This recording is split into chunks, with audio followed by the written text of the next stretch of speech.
Hello, my name is Mark Gibson, and you're listening to the podcast version of the Teagasc Signpost Series, a weekly webinar that promotes and examines sustainability in Irish farming. And you're very welcome to today's special Signpost webinar, where we meet some of Ireland's most sustainable farmers. So let's meet some of our winners of the recent Teagasc FBD Environmental Sustainability Awards. We're first joined by Siobhán Kavanagh, who is one of the main organisers behind the awards. We are also joined by Edwin Thompson, a farmer in Tipperary, dairy farmer, winner of reducing the greenhouse gas emissions category. Ken Gill as a suckler farmer in County Offaly, and is winner of enhancing biodiversity category. And Martin Crowe, who's a dairy farmer in Limerick, is winner of the improving water quality category. And finally, James O'Keefe from County Meath as a tillage farmer there, who won the improving soil health and carbon sequestration categories. So you're all very, very welcome. We're also joined by Noel Meehan, who is head of the Agricultural Sustainability Support Programme, also known as ASSAP, who was involved in the programme, and Ruth Wilson, who's farmland pollinator officer with the National Biodiversity Centre. So you're all very, very welcome to this morning's webinar. As I said, we have an action-packed hour ahead of us. We're going to hear about the different stories of each of our winners here this morning, and we'll have time for questions after each session. So Siobhán, you're going to give us a little overview of the awards and what was involved in the process, and hopefully from today we can inspire others to think about applying to next year's awards as well. So Siobhán, I know you've been involved in the development of these awards for some time. Perhaps you could just tell us about this year's competition and some of the outcomes. Good morning, everybody, and thank you, Mark. So the Teagasc FBD Environmental Sustainability Awards 2024, this is the first year of those awards, and I would just firstly want to thank FBD for sponsoring these awards, because that has been really important to us to be able to run a programme like this, to get that support from FBD. So just to thank them for that. So the main aim of these awards really is to promote environmentally sustainable farming, but also to give recognition, and most importantly, to give recognition to farmers that are going to a huge effort to improve the sustainability of their farm. And what we really wanted to do with this programme was to show that you can be technically efficient and profitable while at the same time looking after the environment. And that was hugely important in this programme, that the two were very much aligned, that we were achieving both. So to promote sustainable farming was the second component of the programme, and that was, I suppose, to get out to a wider audience what some of these farmers are doing, and to be inspired by the stories from these farmers. And as you'll see later on this morning, there's really inspiring stories amongst these farmers, and it's to encourage other farmers, but even also the general public, to be aware that farmers are working hard to improve the sustainability of their systems. So I suppose farmers were judged on a couple of different levels. They were judged on the basis, obviously, of their technical efficiency and their profitability. That was fundamental to all of the winners on the awards. They were also then judged on the four key pillars of environmental sustainability. So that's reducing greenhouse gas emissions, enhancing biodiversity, improving water quality, and improving soil health and carbon sequestration potential. So basically there was 5 categories that farmers were judged on. Our judging panel then was made up of a number of internal people in Teagasc, but also external. So I was chair of the judging panel. We also had Bernard Hyde, who's with the EPA, and he's part of the team that's responsible for the National Inventory for Agriculture. So he was responsible for, I suppose, judging the GHG component of the judging procedure. Ruth Wilson is from the National Biodiversity Data Centre, and she was looking after enhancing biodiversity. And then Noel Meahan was looking after water quality and soil health. And we also had Mary Dunphy from FBD on the panel. We also had enterprise leaders, so we had specific leaders in areas in terms of judging. We also had the enterprise leaders, so Stuart Childs on dairy, Kieran Lynch on sheep, Catherine Egan on beef, and Shea Phelan on tillage. So we were very fortunate. We had 101 entries for a new programme. I think we were very pleased with that number of entries on the programme. And there was a screening process where we brought that back down to 16. We visited 16 farmers during the summer, and that was fundamental to these awards, that we actually got out on the farm and could see what the farmers are doing, because there's only so much you pick up from the paperwork, and we were all well armed with plenty of data from all these farms. To actually see what's happening on the ground was very insightful. And I think And it was. during your visits to those farms, Siobhán, what would you did you observe any interesting activities out there? I know you Yeah, mentioned I some think, like, diverse enterprises. yeah, so the basics were all really, really good. So in terms of technical efficiency, production, all of that was exceptionally good. A couple of things, I suppose, that we noted. We saw really good use of the decision support tools that are available to us now. And data was central to a lot of what these farmers were doing. They were really using the data that was available to them. So tools like AgNav, pasture-based GPS equipment for improving the accuracy of fertilizer spreading, the use of their pit maps to identify maybe where the challenges were on their farms in terms of water quality, the use of NMP, the use of ICBF, the use of CBV to buy calves when dairy beef farmers were going out. So there, the tools, I thought that really stood out, the exceptional use of the tools that we have available to us. A couple of other things, like there was a lot of these farmers were doing something a little bit different. They were diversifying, or they were improving their sustainability in other ways apart from the four categories that we talked about there. So, say for example, James, who's on this call, he's built up a really good market for miscanthus bedding. When other people were ploughing or taking miscanthus out, he's built up a really good market for it and a demand for it. We had farmers that have that are putting in agroforestry. So our sheep winner, Brian Nicholson, is putting in agroforestry only in the next couple of weeks, actually. We farmers with PV solar panels selling into the grid. James was one of those. We farmers using biomass boilers to dry grain, rainwater harvesting. So our overall winners, the Walshes, were harvesting rain, and I think they were only turning on the tap 3 times a year because of their capacity now to capture that rainwater. We had very good conservation programs, like the pools in Wexford had really good conservation programs.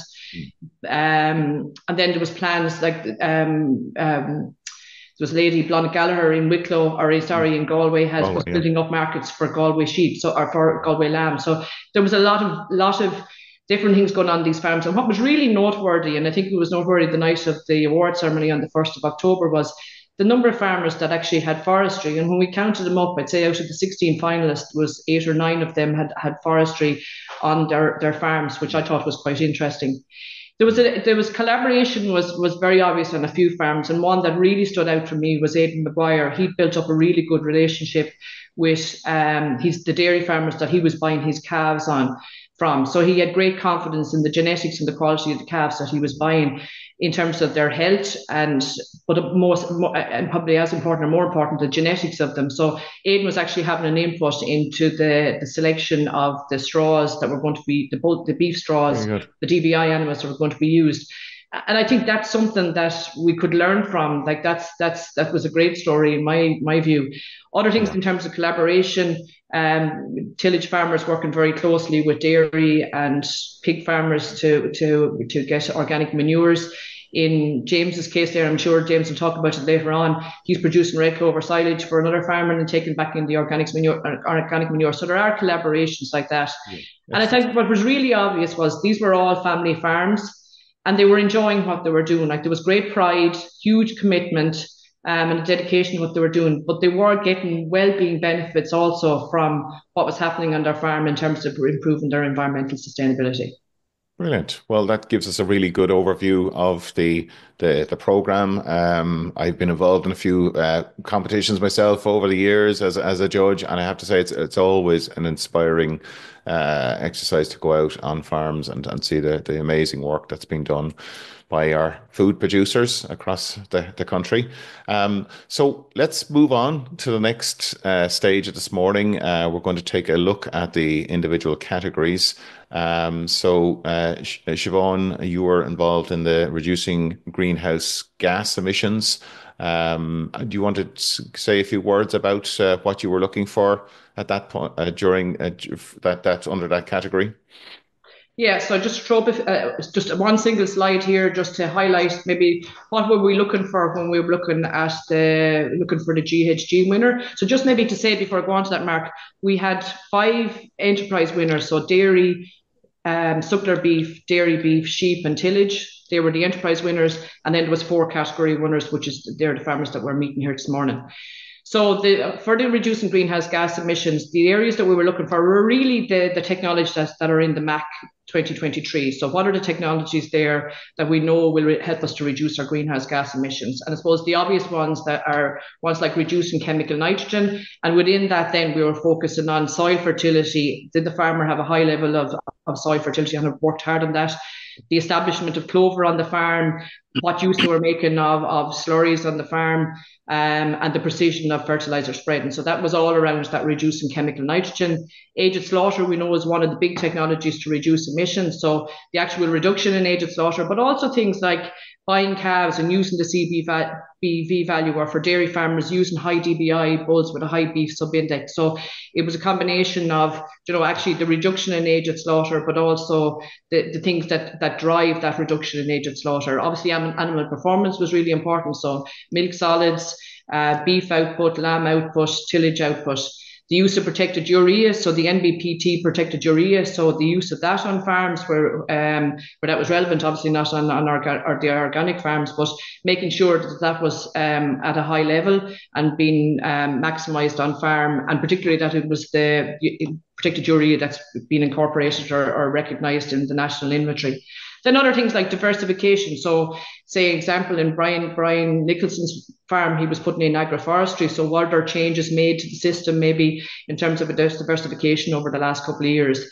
Obviously, breeding and genetics was really important. They will drive reductions, drive animal performance and reduction in aged slaughter. Maximising days of grass was important, and maximising the use of grass and the quality of grass silage. And 2 things that we probably have added in more into our 12 steps, which is basically the distillation of the map down into something that's practical. We've included now better management of hedges and planting of trees, and that's to recognise the carbon sequestration potential of these to reduce our emissions. And then obviously on tillage farms, things like straw incorporation, catch crops, legumes. So it's really about the adoption level of these technologies to reduce greenhouse gas emissions. That's what our main focus was. And they're the main ones that we dealt with on the day of our visit to the farm. Thank you, Siobhán. That gives a really good oversight of what or view what the lens you were looking at these farms through.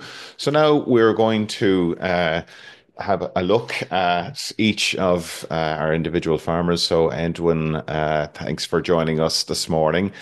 We have a short video that you prepared with our colleague Declan, and so I'd ask Siobhán if you could play that video for us now, and we'll take some questions afterwards then.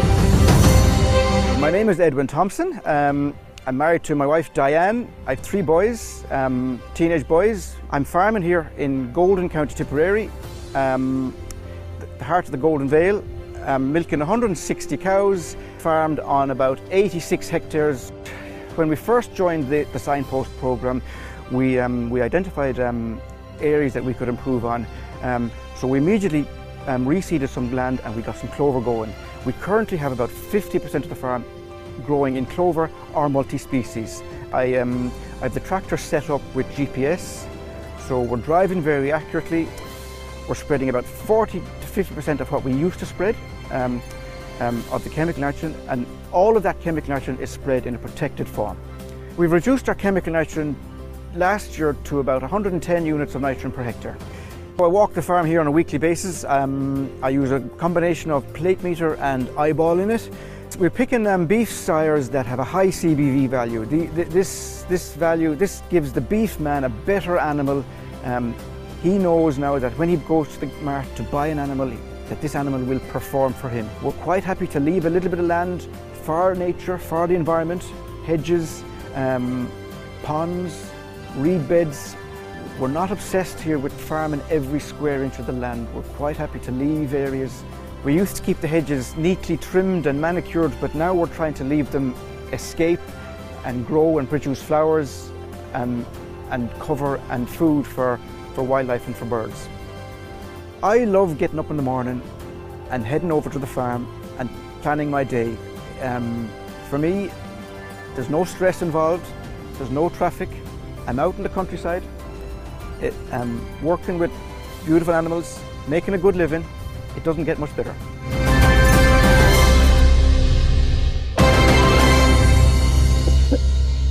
Well, Edwin, sounds like you're living the dream.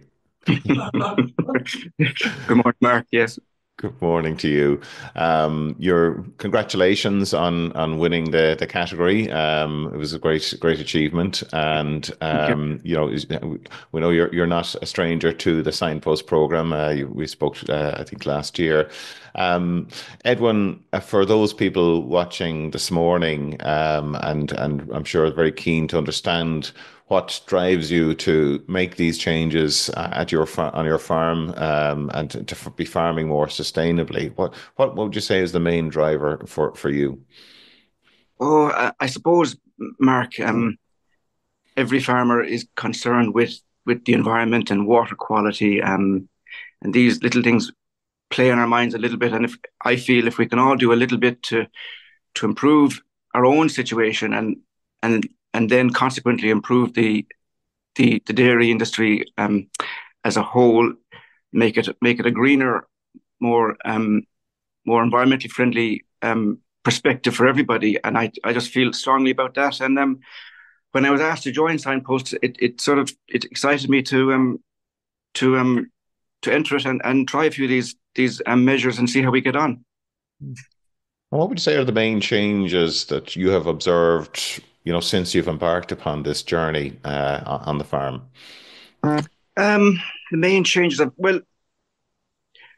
we've really chased clover. That's the big change. So we know that you have to supply nitrogen to the grass, be it in a chemical form or in a natural form like clover. So we got the clover going. We focused on our soil fertility, the P's, the K's, pH, and that gives the soil and the grass, or gives the clover a good chance to get established and get going. And then gradually we just reduced the nitrogen over a period of a couple of years, and slowly pulling the nitrogen, and you're maintaining your grass growth rates pretty successfully with the use of clover, and keeping the rest of the soil fertility fairly right, you know, the P's and K's, like I said. Excellent. So, I mean, it's obviously, you know, as a dairy farmer, you're a busy person. I mean, do you find that chasing and striving to achieve greater sustainability is adding to your workload? Siobhán talked about the different tools and the data and so on. Is it something that I often wonder, how do you manage it all? Yeah, no, it doesn't really. I wouldn't say it added to my workload. You know, I used to follow the old-fashioned Teagasc blueprint, where we'd go out with a bag of, or half a bag of urea or a bag of can after every paddock was grazed. And I'm finding now that with 50% of the farm in clover, I don't have to spread as much fertilizer, so I spend a lot less time spreading my chemical nitrogen. I've kind of gone back to the once a month or once every rotation, just top up the fields that need it, the non-clover fields. The clover fields are kind of left alone for a lot of it. So there's labour saved there. And then, so when I save labour there, I'm just spending more time sort of maybe walking the farm, grass measuring and things like that, which is always beneficial. You know, you're hitting your paddocks at the right growth stage, and you're taking out surpluses and all those sort of things that are conducive to good dairy farming. Very good. And for those farmers who are maybe at the early stage of the journey, we'll say, to improve their sustainability, what advice would you offer to them?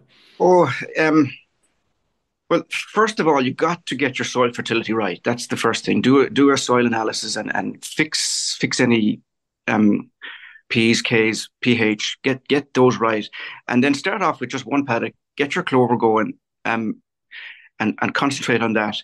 And then the second year, just try and get another paddock going. It's a cumulative effect. The more clover you have on growing on your farm, the easier it becomes. So for me now, I'm 50-60%, and it's that's a lot easier than having 10% of your farm in clover. The cows are more used to it. There's a lot less. They're used to the clover, so there's less effect on them. Also, for me, then I've less, because half the farm's already in clover. It sort of minds itself. There's less work in that. Mm-hmm. But just the starting point is, for me, would be, don't be too worried about the clover. Get your P's and K's right, a small little bit of reseeding, and take it from there. Brilliant. Okay, Edwin, we are tight on time this morning, and so that has given us a great overview and some insights into how you're operating there in Golden. So congratulations again to you and your family, and no doubt we'll meet you again at some point. But look, do stay with us. We'll have time for questions at the end. So I'm now going to invite Ruth Wilson from the National Biodiversity Data Centre to join us to give us an overview of the biodiversity category, enhancing biodiversity. Good morning, Ruth. Good morning. So, Ruth, you had a tough task to try and assess the biodiversity side of things. Can you tell us about some of the things you were looking out for at a farm level? Yeah, as I think you've really said, there was, each farm was individual, and also, it was wonderful to meet the farmers and how well they knew their farms, So hedges always come up as a top feature for biodiversity. And we did see some wonderful hedges, and that they, were actually, looking at how they can manage them better. A lot of talk about it, letting them go up and out, which is wonderful. And also, that there's flower in the hedge as well for pollinators and biodiversity. Excellent. And other features as well. And some had created, habitat for species, bats and birds, as well as, and they were quite interested in the banks for the solitary bees as well. There was quite a few of those on the farm. So, yeah, it was very good. Brilliant. When you're going onto a farm, Ruth, what's the first thing you look out for? What normally strikes you as a positive from a biodiversity point of view? Yeah, I think when you drive into a farm, you can get a feel for, just what is going on, even the entrance and stuff. And just again, it's back to the hedges, is it? That you do notice. It's such a feature on our farms, and that's really a very important semi-natural habitat. So, sorry, I'm a bit hedge biased this morning, but yes, hedge, and also the margins as well, how important they are. And that's again for the health of the hedge. Letting that wee bit of space for nature as well, and also that the wildflowers can develop there as well, which just provides more habitat throughout the year.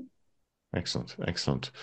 Okay, I know you've probably covered most of what you had on the slide, or do you want to share the details of those slides? You have some nice photographs, don't you, of Ken Gill's farm? Yes, I'll run through those quickly, just a wee overview. Again, just when we went onto the farms, it was looking at the field size as well, and the wee bit of information they gave us before we went, just to see what their boundaries were like. And then we were looking at the hedgerows, a wee mixture, of tree-lined and maintained hedges, and that the hedges, were allowed to grow up nearly to 2 meters above the bank as well. Just looking for a mix in the hedge as well, native species, and that flowers were present, and that can also tell in the management of the hedge. And if you've just a longer rotation in the cut, that you'll get flowers in the hedge. They wouldn't develop unwell, maintained every year hedges. Excellent. And the shape of the hedges, and really that there's trees present in the hedge.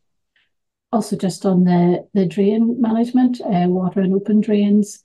That livestock don't have access to the water sources on the farm in the form of water and open drains and riparian margins. And then, that the water courses as well, that they're fenced off if necessary. And then the boundaries and the non-water courses as well. I mentioned about how important margins can be within the field, benefits the hedge, and also that wee bit more habitat around the field and the operations in the field.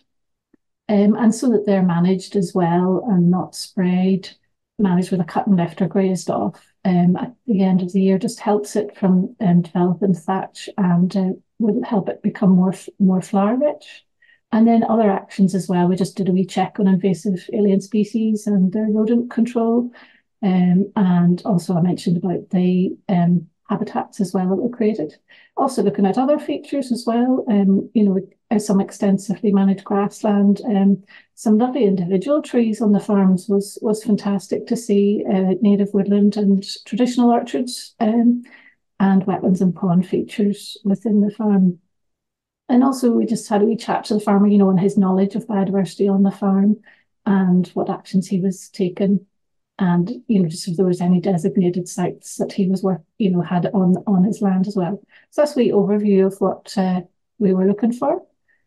And on Ken's farm, Ken's up next then, and he won the Biodiversity Award, but this was his hedges. He had fenced them out, lovely species-rich hedgerows, and he had was developing margins, but very nice. And he'd tell you more about his hedges, but yeah, very good. And he had created a lovely area of new hedge. I think it's 3 or 4 years old now, and it was doing very well. He was letting the weeds grow around it, which was lovely to see, another habitat feature.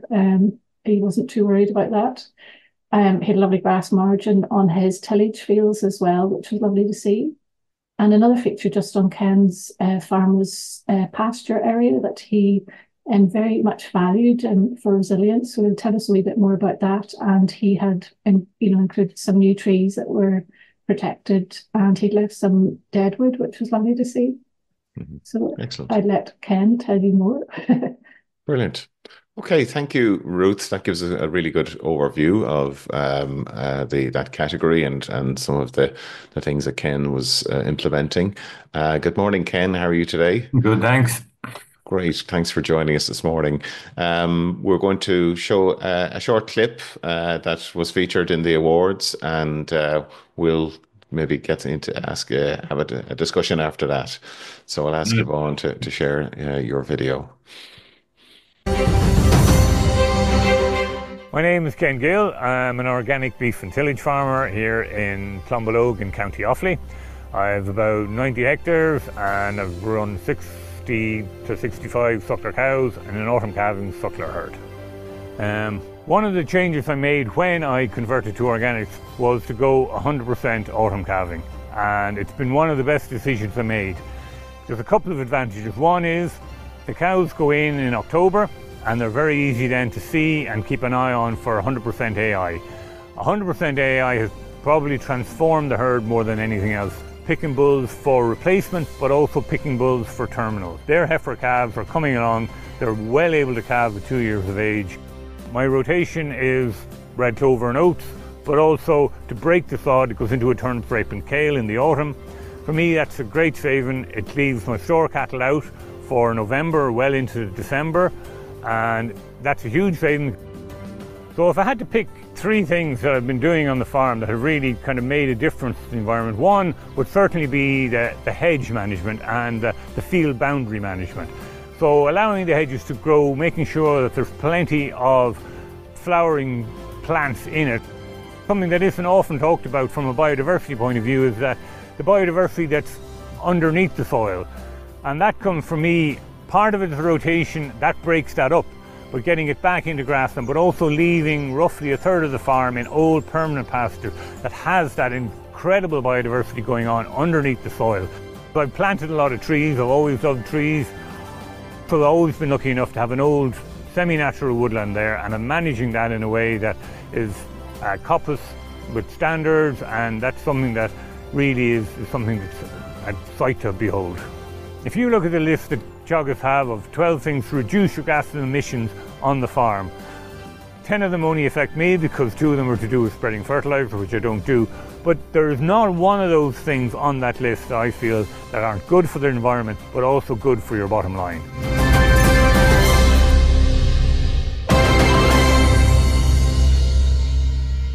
Lovely video there, Ken.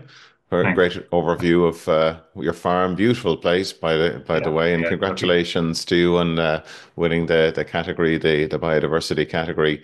Look, you talked about some of the changes that you've made on the farm, and I really liked the way you talked about the soil biodiversity, which we don't really talk about enough, I think. What motivated you to really start to explore that more? I suppose being organic, it's probably something a little bit different than some of the other guys. But when you're in organics, the kind of rule of thumb always is feed the soil, not the crop. So you're planning ahead all the time. You're trying to do something that's going to make the soil right for the crop that's coming. So part of that is the way you work your rotations and stuff. Part of that is with the red clover, it's a hungry crop, but you feed it a lot. But that means with the nitrogen it puts back in the ground, plus the amount you fed it with slurry and dung during the year, it's then ready to produce your crop of oats and stuff. So yeah, as I said in the thing, ploughing it does break up that wonderful sort of system that's going on in the soil, but it also releases a lot of nutrients to you. Mm. And then when it goes back into grass again, that's all there, and it definitely seems to help the thing continue to grow during the course of its full lifetime. Okay, so you find ploughing it supports that.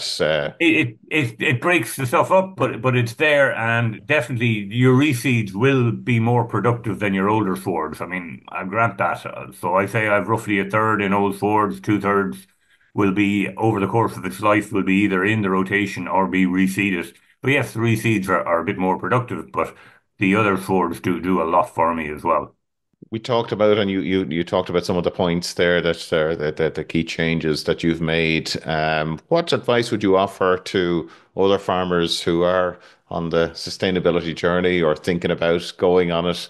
Yeah, I was very interested just to hear Edwin there on before because Mm. he could almost have been an organic farmer the way he's thinking and the way he's talking. Yes, yes. Because, and that for me, I'm only 10 years organic, but a Mm. lot of the stuff that was completely new to me 10 years ago is becoming a bit mainstream. Red clover, cover crops, not leaving your stubble ground bare. All of those things were basics for organic farmers, but I see them coming in more and more in conventional. And I think that's good because all of that is good for biodiversity and it's good for sustainability as well. So yeah, I think there's been a lot of positives in the last while. And what are your plans for the future, Ken? Any changes that on the horizon? Um, Nothing major because to be honest, I've spent 10 years getting a system that kind of works for me Mm. and I'm happy enough with where I am. Both definitely the improvements now are even more improvements in the breeding side to try and shave even a month. Like at this stage, I calve in the autumn. I'm selling at 24 months, which is, Mm. good, what you're aiming for, but 23 months would be even better. And if I could shave a month and still make the weights and still make the grades, and that would be primarily down to breeding, but also partly down to grassland management. But those two things would help. If I could shave a month, it would really make a difference. And finally, Ken, just in terms of the broader challenges around farming, what do you see coming down the tracks there for you as a farmer? What kind of Yeah, keep I you? mean, look, everybody knows it's been a weird autumn, Mm. weather-wise, and I think we are probably in for more just unusual weather. It mightn't be that extreme, but definitely different and unusual. And for that, you need flexibility, Mm. and you need it built into your system that if you Yeah. get a lot of growth at different times of the year, you can handle that. Mm. And I think that more organic matter in your soil. Kind of stops it drying out during dry periods.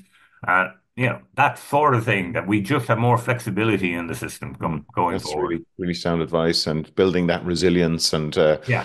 being Yeah. adaptive to the new weather patterns that we're getting. Ken, thank you so much for showcasing your farm, allowing us to visit, and congratulations again to you and your family. And Thank you. no, we'll catch you towards the end of this morning if we have some time at the end to ask any audience questions. And a reminder to everybody that Q&A tab is at the bottom of your screen there. Please do send us questions if you have any particular questions for any of our winners this morning. Ken, thanks again. And Thanks, Mark. Now I'm going to ask Noel Meehan, who's head of the Teagasc ASSAP program. Good morning, Noel. How are you today? I'm good, Mark. How are you keeping? Great, I'm very good. So Noel, you were involved and leading up the water quality category. Do you want to maybe share some points that you were looking out for when you were visiting the farms? And I see Martin is joining us as well. Good morning, Martin. We'll I have a few points on how we assess the farms here in the yes, slide. So I yes. So might if you just want to throw that share up. those with us, Noel, Yeah, we'll move swiftly through them because we are getting a little bit tight on time. yeah, no problem at all. The share is there now, so hopefully that's sharing okay, Mark. Everybody can Yes. see it. So look at, I suppose, the water element was obviously a key part of the whole assessment, and what the way we framed it was we wanted to get an overall picture of what the farmers' knowledge was of water quality on their farms, and not alone water quality, but what was the drivers behind it, what were the ways of measuring it, what are the things that you could use to help you make those decisions around water quality, the mitigation actions, and then how well you were doing with regards to the regulations that are out there. So I suppose the first question we were asking farmers is, how is river water quality rated, and what's it like in their local farm, in their local area? So we were trying to get a feel to understand about the Water Framework Directive and the targets within that, and maybe the National River Basin Management Plan, and then looking at how do we measure water quality around macroinvertebrates and chemical sampling and so on, and then bring it down to their local river. What's the status in their local river? We also wanted to know, did they know what pit maps were, and how were they used and where they came from? So what was the background information? Did they have access to the maps, and what were they looking, and what were they showing, and how did you interpret them? And then what did they say from the point of view of how nutrients are lost to water? So not your ordinary everyday kind of stuff the farmers would know, but that was the kind of standard that we felt was required on this. And then once you had your PIP maps, can you use those in your farm and apply them to your farm? So was your farm a phosphorus or nitrogen risky farm? Noel, you'll have to tell us what pit maps are in case people aren't aware of what they are. That's fair enough, Mark. I'm maybe presuming too much, but pit maps are a key tool that has been developed by the EPA. And they show their map for the whole country, and what they do is they provide farmers with information around whether their farm is risky for phosphorus loss and associated overland flow pathways. So how water moves across the landscape and into the drainage network, and then if it's not phosphorus, is it a nitrogen risky area? So we know that the south and east of the country primarily is a nitrogen risky area, and again, just to use those maps to highlight areas of the farm where there's greater risk of nutrient loss or contaminant losses to the drainage network. So look, that's what the PIP maps are, and I suppose what we were trying to do with the farmers was, did they understand these? Because these are a key tool that we use in the ASSAP program, and that should be used across the whole country to manage the risk around nutrient loss, and then just tie it into your own farm, whether it's a phosphorus risky or a nitrate risky farm, and then based on this, what are the mitigation actions that you would take on your farm to prevent that from happening? So bringing it right down from policy, targets, measuring, what's the tools available, and then what can you do on your farm? So the nitrogen mitigation measures around nitrogen surplus and cover and catch crops and so on, and then for phosphorus and sediment and pesticides, you're looking at breaking the pathway and trying to prevent it from getting from the field into the drain and into the river. And then the final piece was around slurry storage and soil water, and have they got basic compliance? Do they understand the rules and regulations? And are they taking any measures above and beyond the regulations to make their farm more resilient? Ken mentioned there about climate change and the different weather patterns, and we saw that this time last year. We had a very wet autumn and a very wet spring, and a lot of farmers were who would have had the required amount of storage were still in bother because weather conditions weren't suiting. So do we have that resilience built into the system to deal with adverse weather conditions around that? So they were the kind of the areas that we were looking at. And I mean, across the 16 finalists, you know, they all were doing their bit on it. Some were doing better than others. But I think the key thing from my point of view is that, you know, the farmers that were getting advice either through an ASSAP or through the Signpost or through their own advisor were the guys that were doing that a little bit more and understood it better. So I think that's that farmer, that advisory interaction and getting that information out there is a key part. So that's really it from me, Mark, on that. And maybe Martin might be the man to talk to now. Thank you, Noel. Thanks, and that gives a really good idea and good advice for people as well for the things they should be looking out for on their own farms. So, good morning, Martin. How are you today? I'm good, Mark, and thank you. Great, and thanks for joining us this morning. I think before we go any further, we'll have to look at the video of your farm and your entry for the awards. Congratulations to you and your family on your win, and look forward to we'll have a chat after the video. My name is Martin Crowe. I'm a dairy farmer here from Doon in County Limerick. We're milking 200 British region cows here. I've heard it was established back in the 50s by my grandfather even. A family of 5 children here with us. They're my wife Jo and Roisin, Nadine, Padraig, Dermot and Cormac. We're very proud of our cows here. EBI is an important factor in selecting our bulls. We're using sex semen here now for the last 3 years, and we target the cows we want to get our replacement stock off of them, and all the other cows then get beef straws on the dairy beef index. So we have 2 farmers here that take all our beef calves off us in the springtime, and they're very happy with the CPV values. We're targeting 6.3 to 6.5 of pH on all our soils here, and index 3 for P and K. And all of the milking platform is almost at that now at this stage. We've incorporated an awful lot of clover on the farm here over the last 4 years. We're constantly stitching in more and more clover. We're getting a lot of benefit out of that. So that's helped us reduce our requirement for chemical nitrogen. 6 or 7 years ago, I planted a hedgerow and I planted trees. And for the money I did it, but I mean, that scheme is long since finished. And I'm pure delighted with my trees and my hedgerows. 800 metres of hedgerows planted in the last couple of years. We've changed our hedgerow management then as well of our existing hedgerows.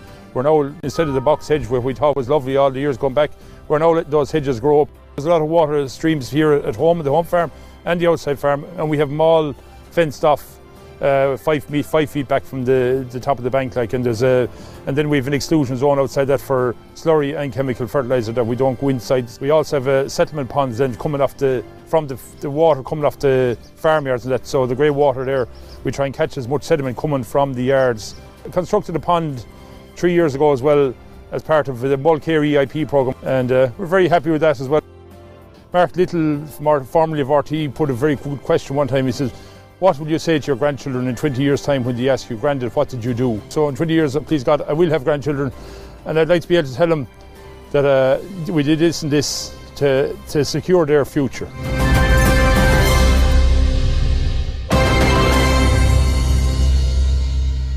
Lovely.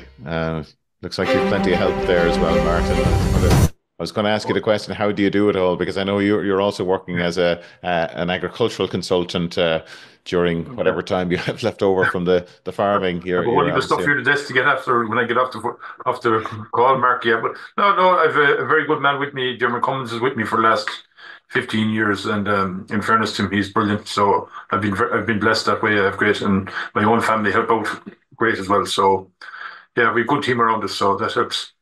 Excellent. And what would you say is the main driving force for you to implement these measures? I know, and you quoted Mark Little there at the end. Yeah, well, I mean, there was it was very telling to me when I heard him on the radio one morning say that, asking that question, and I mean, they put it to me like, I mean, I suppose when my own family started appearing on the scene, I became more aware of my future or their future, or what future they will have, and even as it is, you see the climate change going on, you question what future do they have, in 50 years' time, what will they? But I mean, that made me more aware of it, I suppose. And then as the knowledge, the learning, I mean, it said I was an agricultural consultant there, doing shared training courses for acres and different things. You become more aware of what's around you, and I think that was a big factor for me. The more I learned, the more aware I was, and to implement these things. And also then the schemes there, I've been involved in every environmental scheme going all the way back to reps.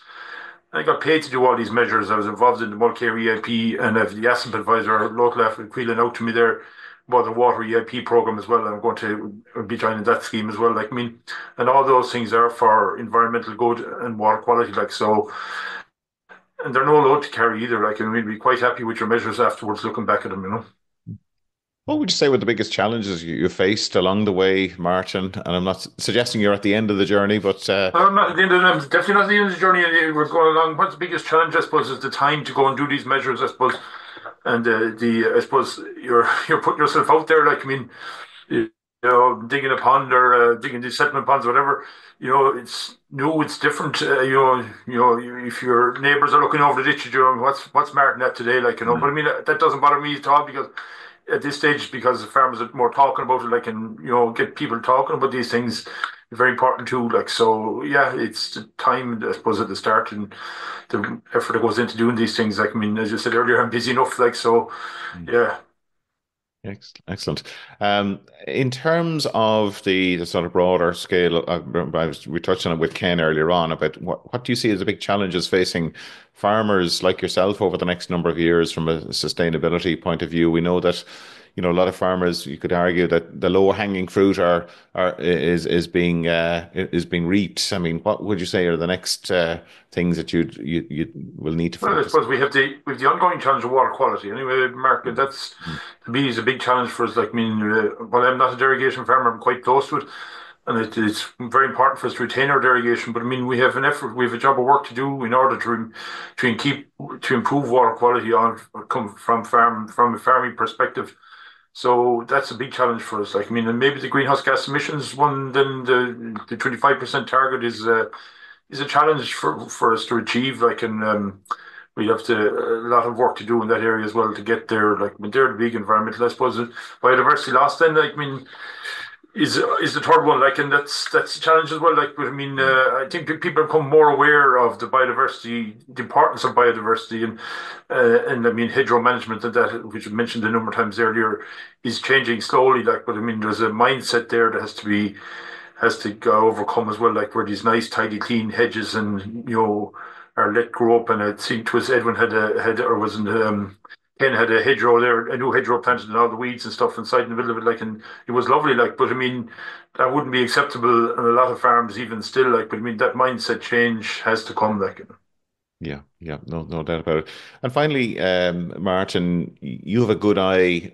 You're working as an agricultural consultant. You have a good eye on the policy side of things. Are there any changes that you'd like to see happen there that would support what you're doing at your farm or others this morning? Well, there needs to be more support, a stronger support. And I mean, there's an acre scheme and it's closed to any more applications. And even the payment rates in that acre scheme are disappointing, to be honest with you. I mean, for an environmental good that can be achieved, there should be stronger payments for it. Maybe there's more coming in there. The biodiversity loss one is coming again. But there needs to be more support. We're asking farmers to do an awful lot, and they need to be supported in doing that. And the other one then for water quality is the slurry storage. I think slurry storage is a big challenge for farmers, and there isn't enough of it on farms.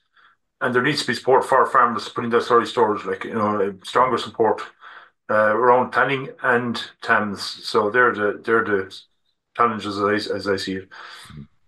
Okay, Martin, we are pressed for time, so we must move on. But again, congratulations to you and your family and your team down there in Doon. Thanks very much. We might have a few minutes at the end to ask some questions. But well done again, and we will keep in touch. So thanks, Martin. So we'll move on to our final farmer and winner who's joining us today. Good morning, James. How are you today? Mark, hi. Very good. Thank you. Well, you're very good to join us this morning. Noel, do you want to say anything before James, we hear about James's story? Yeah, I suppose again, just maybe to give the viewers a feel for what we were looking for with regards to improving soil health is the piece that we're looking at here now. So improving soil health. So again, we had a couple of questions that we were asking farmers to demonstrate that they had a knowledge of the importance of soil health, and we're doing things to improve soil health. And I suppose Ken's quote there, "Feed the soil, not the crop," I think is very apt for this one, and I think that's something that James would have demonstrated quite well from his farm. So look at I suppose very simple. How do you measure or assess soil health in your farm? And I suppose a lot of farmers maybe don't necessarily think about assessing soil, but this is a key part to the soil is a building block for production, and we need to make sure that it's being looked after. So the visual assessments. Have you taken a shovel out and taken a spade and dug a hole just to see what your soil is like, or assess it that way? There's a couple of different tests there. The VEST test is digging a trial pit and looking at the soil structure and the whether there's any lines of compaction and how deep is your topsoil and how deep is your subsoil and the depth of bedrock and depth to water table and so on. And I suppose the cotton underpants test brought many a giggle out of the groups when we were going around. People weren't so sure what that was, but that's just to check and see how active the microbes are in the soil, and simple things like that. And obviously then you're around your soil samples and soil carbon and organic matter. Are you aware of those being so important, being important to the overall soil health, and are you able to assess those, or have you tested for those? And I suppose then that's around the knowledge around it, but then have you knowledge of what would indicate soil health issues? And you're looking at soil structural issues, so from compaction, crop performance, the headlands and tillage farms, they say that the yields are down because of compaction of the turning. So is there any issues like that on your farm, and discoloration of crop, yellowing of crops and things like that, or is there capping of soil, things like that? Poor soil fertility is very important to make sure that your crops are productive as well. So them are the kind of the signs that, and weed growth and things like that. So them are the kind of signs that we're looking for that a farmer might come back to us with. And then if you do, what are the measures that have been put in place to protect and improve soil health and management of soils? And I think the big one here is the prevention is better than cure. And how do you prevent that from happening in the first place? And then if you do have problem areas in your farm, how are you targeting those, and what are the measures you're taking to improve soil health? And then obviously the incorporation of, or the trying to build of organic matter into the soil, straw incorporation and so on, things like that. So they were the kind of the three areas that we're asking farmers to demonstrate their knowledge around soil health. And obviously James did a great job on that, and is doing a great job on it as well at the minute. So those are the kind of things, Mark. Great, thanks, Noel. Really useful to get that overview of the sorts of things you're looking out for. And look, as I said, it's good advice for people. I'm sure Ken, would be looking at this and screaming at the screen that maybe the biological health as well is probably something that you were looking at as well. Yes. James, good morning to you, and thanks for joining us this morning, and congratulations to you and your family on winning the Improving Soil Health and Carbon Sequestration category. We're going to have a brief overview of your farm, and going to get that short video, and we will have a chat after that then. So James O'Keefe, farming here at Crowe, across the Gill, Kells, County Meath, in North Meath. I'm farming here with my wife Zita and my mother Anne Marie. We have an organic tillage farm here. That's the main part of the farm. It's about 300 acres all up. We're stockless organic. We also farm some miscanthus for animal bedding, growing here behind me. We have a bit of forestry as well. Some of the cereals are grown for food markets, porridge, milling wheat, and maybe some for the distilling industry as well. We're working on that as well at the moment. And then the surplus, which will be the vast majority, will be sold for animal feed directly to farmers. So bringing farmyard manure, chicken litter, slurries. We built a farmyard manure slab specifically to bring those in all year round and compost it there. Miscanthus, growing miscanthus for animal bedding, it's very unique. It sequesters carbon. We developed an animal bedding market for at least 10 years ago. It's worked well, and we've since put in more. Big focus on soil health. We're really strong rotation, that's the key here. Diverse rotation with cereals, beans, combi crops, peas and barley, peas and wheat, red clover then as well. It's typically a 6-year rotation, and then we'll always have cover crops in over the winter if we've spring crops to follow, to protect the soil. and we'll contract grazing sheep to eat those down and recycle nutrients back into the ground. We have combi crops growing where this different biodiversity can live there rather than just monocultures all the time. Change management of hedgerows. We have a lot of mature trees around the farm. There's waterways all through this farm because we're in a low-lying area, so we have appropriate buffers for those, and we have additional riparian buffers. I suppose recently we put in a PV generation on the shed in the yard for producing electricity to sell to the grid.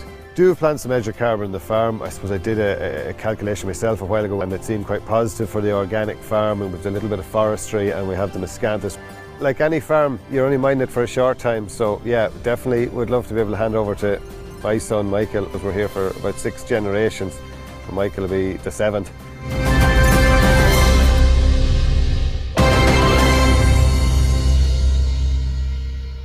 Lovely. That's a beautiful place you have there, James, in Kells, and you're obviously always looking for opportunities to diversify. What interests you in that side of things? You've miscanthus, you've lots of few different crops going on there. Yeah, there's a bit going on, I suppose. I don't know if I started out with a plan for it to be that way, but it certainly evolved that way. And yeah, it's great to have a few different things going on with different revenue streams. And then obviously in the environmental world, it's great for the environment, just the diversity. And in organic tillage, we have a big focus on that, and diverse cropping and different types of cropping and intercropping. And yeah, lots of diversity. And James, when you wake up in the morning and you're planning your day or your week, what motivates you to make those changes on your farm towards sustainability? Oh, I just have a great personal interest in the farm. I suppose having grown up on a farm, it's just in you, I suppose. But yeah, I suppose when I took over the farm about 10, 11 years ago after my dad passed away, suddenly we had a conventional tillage set up. We were selling maybe some of our feed rolled directly to local farmers, and that was fine. But I suppose there were some issues, and profitability was an issue in conventional tillage for a lot of people, and maybe still is. And environmentally as well, the focus was changing nationally and internationally. So I suppose I kind of had a look at all that, and I had learning to do as well. So I got it hard to get passionate about chemical sprays and all these names I couldn't pronounce. It just wasn't my thing. And when I more got into the natural thing and the organic thing, that excited me more, and I found it much more interesting learning about the soil and biodiversity and nature, working with nature rather than trying to kill it with chemicals and whatnot. And in conventional tillage can be a bit more of a focus on that. So as I was touched on earlier, I think Ken said and some of the others about feeding the soil and even feeding plants as well, rather than trying to kill diseases and kill aphids and insecticides and herbicides for weeds and things. So it's a different focus, but it's a lot easier to get more passionate about it. So that's kind of what drives me, I suppose. Very good. Yeah, no, there's no question about that. We have to work with nature. It'll bite us if we don't. I think that's what we've learned over the decades and centuries now at this stage, I think. I see that you put in a bespoke farmyard manure slab on the farm. Can you tell us about what was the reason for that? Obviously, nutrient cycling seems to be a really important part of your operation. Well, as an organic farmer, I don't use chemical fertilizers, so keeping nutrition up is a big challenge. So I need to import NPK. So I suppose I bring in a lot of farmyard manure and some slurry from local farmers, dairy farmers, beef farmers. And so I built a slab myself so that I could bring it in the winter months and store it, be compliant. You can't store it in a field of that over the winter. And I wanted it on the slab so I could turn it and compost it to get it to break down so that the nutrients were more available. And also a big thing for me is to kill weed seeds. So trying to heat up the compost to over 65 degrees for a number of days to kill weed seeds, because I don't want to import weeds, which I have done one or two, so I don't want any more. Yeah. So there's a bit of effort in that, but I mean, it's obviously the dividends there are in the availability of the nutrients and like you say, the weed seeds. You're tackling as many of those as possible. Yeah, We're a little bit tight on time, but I'm really keen to find out, for you, what would you say were the main challenges that you faced along the journey so far? I suppose when you're doing different things, there's a few different things going on that maybe there's no pathway from or there's no book to read for everything. So you take a few risks here and there, but I wouldn't be a risk taker by nature. I'm an engineer as well, so I suppose I'm quite conservative. But I'd research and plan yourself, but not having that go-to on everything. Certainly with Miscanthus and the PV generation that I put in, it wasn't via the TAMS grant. So different sorts of ways. You just have to find your own path. But it's good to take a risk here and there. And would you like to see better supports from that point of view, better knowledge supports around those types of slightly maybe less popular I think it's enterprises? coming on the PV side. There's a big push there for that. Miscanthus is a bit more of a niche thing, maybe not so much. But yeah, like I think diversity in general, I think a lot of farms need a bit of diversity, because there's always financial volatility, as we know, in grain and beef and milk world. So it's good to have some diversity on farm to help diversify income. Very strong theme coming from today. Building that resilience into your system is so important, particularly with weather, but also financial markets. And it's to try to weather those little storms that we seem to be encountering more and more often. Advice for other farmers. What would you recommend to other farmers across the country? I suppose I would say a little bit with the same theme, like having changed the farm to organic and done a couple of those other unusual things, not to be afraid to take a chance, but a calculated risk at that. There's lots of opportunity to do something different, and if you do something different, you can be more of a price maker rather than a price taker, and that's important. Really, really sound advice there. Yes, and that is something that's being tackled, I suppose, trying to address those supply chain issues. And look, we're on a journey there, as they say. James, thank you so much for joining us this morning, and congratulations to you on the win. And best of luck in the future. So we will leave it at that, James. Thanks, Mark. Thank you. So we're at the end. We're slightly over time this morning, but we're towards the end of our session this morning. The next competition is our awards is going to be launched in the new year. It's an awards program that's available to all farmers. It's no special category. You don't have to be a client of Teagasc or anything. Siobhán, do you want to tell us a little bit more about what's coming up in the new year? Yes, so we'll be launching again in early January, just like we did last year. So we're delighted that FBD are on board for another couple of years with us. So launching in January. I think closing date for applications is the end of February. That's where it is at the moment. That may change a little bit. So then we go through the process of screening and shortlisting, and then we visit the finalists during the summer. There might be a little bit of a change in the categories that we'll have this year. So one of the things that I mentioned there that came through very strongly was the amount of diversification that's going on in some of these farms. Yeah. That's also contributing to improving sustainability, environmental sustainability. So that's one area that may be included. So just keep an eye out, because some of the categories will change this year. But yeah, the application forms will be available from early January. Right. And we would encourage as many people as possible to apply. Like it's you can see from the stories there this morning, there's some really inspiring stories. And I think a lot of the farmers would say it's not about getting the recognition for themselves, it's about getting recognition for the industry and what a lot of farmers are doing to improve their sustainability. And I think that's important. Really, really is truly inspiring, the stories we've heard this morning and what's happening across the country through the various different networks. So congratulations to all of the farmers that were involved, and congratulations to you and your team and the judges for all of the work that was involved. Special thanks to Declan McArdle as well for all of the videos that were produced. It really gives us a step, allows us to step inside the farm gate and see what's happening inside. And thanks to Yvonne Maher as well for helping this morning.